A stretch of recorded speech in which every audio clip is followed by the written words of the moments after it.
ଆସନ୍ତୁ ଆଜି ଏକ ଏପରି ରହସ୍ୟ ଭିତରକୁ ଯିବା ଯାହା ମହାରାଷ୍ଟ୍ରର ଇଲୋରା ଗୁମ୍ଫାରେ ଶହ ଶହ ବର୍ଷ ଧରି ଲୁଚି ରହିଅଛି।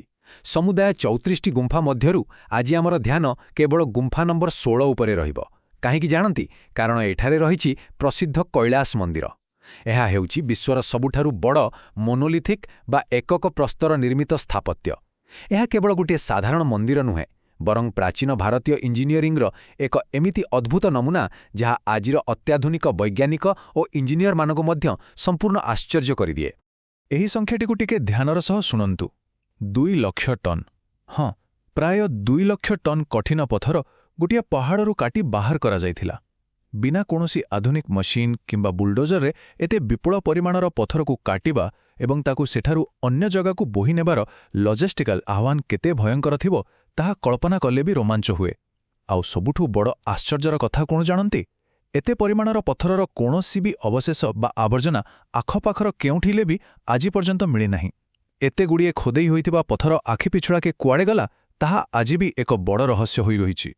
ତେବେ ମୂଳ ପ୍ରଶ୍ନଟି ଉଠୁଛି, ଗୋଟିଏ ବିଶାଳ ପାହାଡ଼ରୁ ଏତେ ବଡ଼ ମନ୍ଦିରଟିଏ ପ୍ରକୃତରେ ଖୋଦେଇ କରାଗଲା କିପରି?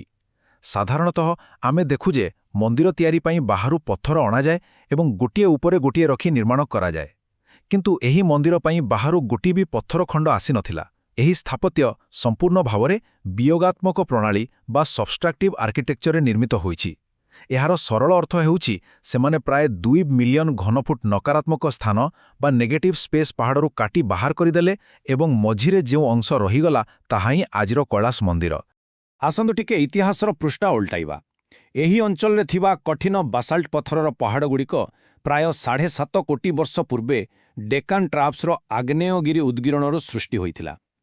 ଏହି ଆଗ୍ନେୟଗିରିର ବାସାଲ୍ଟ ପଥର ଅତ୍ୟନ୍ତ କଠିନ, ଆଉ ସେଥିପାଇଁ ହିଁ ପ୍ରାଚୀନ ସ୍ଥାପତିମାନେ ଏତେ ଜଟିଳ ସଂରଚନା ନିର୍ମାଣ କରିପାରିଲେ ଯେଉଁଥିରେ ପାହାଡ଼ଟି ତଳକୁ ଖସି ପଡ଼ିବାର ଭୟ ନଥିଲା। ଏହାର ବହୁ ବର୍ଷ ପରେ 6ରୁ 10ମ ଶତାବ୍ଦୀ ମଧ୍ୟରେ ରାଷ୍ଟ୍ରକୂଟ ରାଜବଂଶ ଏଠାରେ ଶାସନ କରିଥିଲେ ଏବଂ 8ମ ଶତାବ୍ଦୀରେ ଏହି ଅଭିଳାଷୀ ମନ୍ଦିରର ନିର୍ମାଣ କାର୍ଯ୍ୟ ଆରମ୍ଭ ହୋଇଥିଲା। ବହୁ ସମୟ ଧରି ଏହାର ପ୍ରକୃତ ନିର୍ମାତାଙ୍କ ବିଷୟରେ କାହାକୁ କିଛି ଜଣାନଥିଲା, କିନ୍ତୁ 1920 ଦଶକରେ ବରୋଦାରୁ ଆବିଷ୍କୃତ ହୋଇଥିବା କିଛି ତାମ୍ରପତ୍ରରୁ ଏହି ନିର୍ମାଣ ପଛର ରୋମାଞ୍ଚକର କାହାଣୀ ସାମ୍ନାକୁ ଆସିଲା। ସେହି ତାମ୍ରପତ୍ର ଅଭିଲେଖଗୁଡ଼ିକ ଅତି ଚମତ୍କାର ଭାବରେ ବର୍ଣ୍ଣନା କରେ ଯେ ଏହି ମହାନ କାର୍ଯ୍ୟ ପଛରେ ଥିଲେ ରାଷ୍ଟ୍ରକୂଟ ରାଜବଂଶର ରାଜା ପ୍ରଥମ କୃଷ୍ଣ। ସେ ଭଗବାନ ଶିବଙ୍କର ଜଣେ ପରମ ଭକ୍ତ ଥିଲେ। ତାଙ୍କର ଏକମାତ୍ର ସ୍ୱପ୍ନ ଥିଲା ଭଗବାନ ଶିବଙ୍କ ପାଇଁ ଏମିତି ଏକ ମନ୍ଦିର ତିଆରି କରିବା ଯାହା ଅବିକଳ କୈଳାସ ପର୍ବତ ପରି ଦେଖାଯିବ। ଅଭିଲେଖରେ ଲେଖା ଅଛି ଯେ ଏହି ମନ୍ଦିରକୁ ଦେଖି ସ୍ୱୟଂ ଦେବତାମାନେ ବି ଆଶ୍ଚର୍ଯ୍ୟ ହୋଇଯାଇଥିଲେ। ଆଜିକାଲି ଆମେ ରାଷ୍ଟ୍ରକୂଟମାନଙ୍କ ବିଷୟରେ ଖୁବ୍ କମ୍ ଆଲୋଚନା କରୁ, କିନ୍ତୁ ଗୋଟିଏ ସମୟରେ ସେମାନେ ଦାକ୍ଷିଣାତ୍ୟର ସବୁଠାରୁ ଶକ୍ତିଶାଳୀ ରାଜବଂଶ ଭାବରେ ପରିଚିତ ଥିଲେ। ବର୍ତ୍ତମାନ ସବୁଠାରୁ ଗୁରୁତ୍ୱପୂର୍ଣ୍ଣ କଥାଟି ଉପରେ ଧ୍ୟାନ ଦେବା। ତାହା ହେଲା ଏହାର ନିର୍ମାଣ ଶୈଳୀ। କେବଳ ଗୋଟିଏ ପାହାଡ଼କୁ କାଟି ମନ୍ଦିର ତିଆରି କରିବା ପାଇଁ ନିର୍ମାତାମାନଙ୍କୁ ସର୍ବପ୍ରଥମେ ସମ୍ପୂର୍ଣ୍ଣ ମନ୍ଦିରର ଏକ 3D ବା ତ୍ରିମାତ୍ରିକ ରୂପରେଖା ନିଜ ମନ ଭିତରେ ହିଁ ପ୍ରସ୍ତୁତ କରିବାକୁ ପଡ଼ିଥିଲା। ସେମାନେ ମନ୍ଦିରର ନିର୍ମାଣ ତଳୁ ଆରମ୍ଭ କରିନଥିଲେ, ବରଂ ପାହାଡ଼ର ଶୀର୍ଷଭାଗରୁ ଅର୍ଥାତ୍ ଉପରୁ ତଳୁକୁ ଖୋଦେଇ ଆରମ୍ଭ କରିଥିଲେ। ପ୍ରଥମେ ଉପରି ଭାଗକୁ କାଟି ସମତଳ କରାଗଲା, ଆଉ ତାପରେ ଟିକିଏ ଟିକିଏ କରି ତଳ ଆଡ଼କୁ ଖୋଦେଇ କରାଗଲା। କାରଣ ଯେହେତୁ ବାହାରୁ କୌଣସି ପଥର ଆଣି ଯୋଡ଼ିବାର ସୁବିଧା ନଥିଲା, ଗୋଟିଏ ଛୋଟ ଭୁଲ ହେଲେ ସମ୍ପୂର୍ଣ୍ଣ ପ୍ରକଳ୍ପଟି ସବୁଦିନ ପାଇଁ ନଷ୍ଟ ହୋଇଯାଇଥାନ୍ତା। ଏହି କଳାକୃତିର ବିଶାଳତା ପ୍ରକୃତରେ ଅବିଶ୍ୱସନୀୟ। ପୂର୍ବ ଦିଗକୁ ମୁହଁ କରିଥିବା ଏହି ସମ୍ପୂର୍ଣ୍ଣ ମନ୍ଦିର ପରିସର 300 ଫୁଟ ଲମ୍ବ ଏବଂ 175 ଫୁଟ ଚଉଡ଼ା। ଏହାର ଠିକ୍ ମଝିରେ ରହିଛି ଗର୍ଭଗୃହ, ଯେଉଁଠି ମୁଖ୍ୟ ଦେବତା ପ୍ରତିଷ୍ଠିତ। ଏଥିରେ ଏକ ବିରାଟ ମୁଖ୍ୟ ସଭାଗୃହ ଅଛି, ଯାହା 70x62 ଫୁଟ ଆକାରର। ଆଉ ସବୁଠାରୁ ବେଶୀ ଆକର୍ଷଣୀୟ ହେଉଛି ଏହାର 96 ଫୁଟ ଉଚ୍ଚର ସୂକ୍ଷ୍ମ କାରୁକାର୍ଯ୍ୟପୂର୍ଣ୍ଣ ଶିଖର। ପ୍ରବେଶ ପଥରେ ହିଁ ଆପଣଙ୍କୁ ସ୍ୱାଗତ କରିବା ପାଇଁ 70 ଫୁଟ ଉଚ୍ଚର 2ଟି ବିଶାଳ ସ୍ତମ୍ଭ ରହିଛି। ଭାବନ୍ତୁ ତ, ଏହିସବୁ କିଛି ବିନା କୌଣସି ପଥର ଯୋଡ଼ିବାରେ କେବଳ ଏକ ବିରାଟ ପାହାଡ଼କୁ କାଟି ସୃଷ୍ଟି କରାଯାଇଛି। ଧାର୍ମିକ ଦୃଷ୍ଟିକୋଣରୁ ଦେଖିଲେ କୈଳାସ ମନ୍ଦିର ହେଉଛି ସମନ୍ୱୟର ଏକ ଚମତ୍କାର ଉଦାହରଣ। ରାଜା ପ୍ରଥମ କୃଷ୍ଣ ଜଣେ ଶୈବ ଥିଲେ ଏବଂ ଏହି ମନ୍ଦିରଟି ମୁଖ୍ୟତଃ ଭଗବାନ ଶିବଙ୍କୁ ଉତ୍ସର୍ଗୀକୃତ ହୋଇଛି ସତ, କିନ୍ତୁ ମନ୍ଦିରର ଖୋଦେଇରେ ଏକ ସୁନ୍ଦର ବିବିଧତା ଦେଖିବାକୁ ମିଳେ।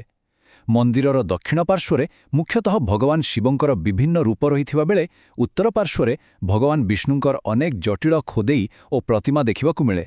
ଏହା ସେହି ସମୟର ଧାର୍ମିକ ସହିଷ୍ଣୁତା ଓ ସମସ୍ତ ବିଶ୍ୱାସକୁ ସମ୍ମାନ ଜଣାଇବାର ଏକ ସୁନ୍ଦର ବାର୍ତ୍ତା ବହନ କରେ।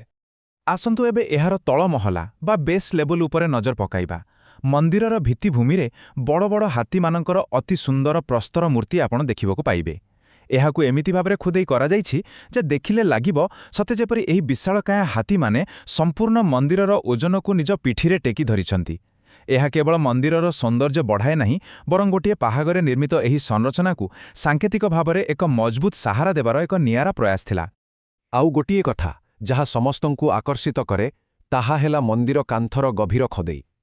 ଏଠାରେ ମହାଭାରତ, ରାମାୟଣ ଏବଂ ଭାଗବତ ପୁରାଣର ଅନେକ ପୌରାଣିକ କାହାଣୀକୁ ପଥର ଉପରେ ଅତି ନିଖୁଣ ଭାବରେ ଜୀବନ୍ତ କରିଦିଆଯାଇଛି।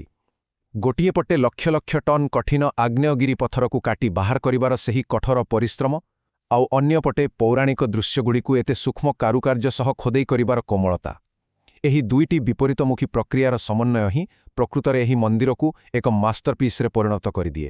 ତେବେ ଏତେ ସବୁ ଅସମ୍ଭବ ମନେ ହେଉଥିବା ଇଞ୍ଜିନିୟରିଂ ଏବଂ ହଜିଯାଇଥିବା ଲକ୍ଷ ଲକ୍ଷ ଟନ୍ ପଥରକୁ ନେଇ ଆଜିକାଲି ଇଣ୍ଟରନେଟ୍ରେ ଏକ ଗୁଜବ ଖୁବ୍ ଜୋର ଧରିଛି। ଲୋକେ ପ୍ରାୟତଃ ପଚାରୁଛନ୍ତି, ଏହା କ'ଣ ଏଲିୟନ୍ସ ବା ଅନ୍ୟ ଗ୍ରହର ପ୍ରାଣୀମାନଙ୍କ ଦ୍ୱାରା ତିଆରି ହୋଇଛି କି?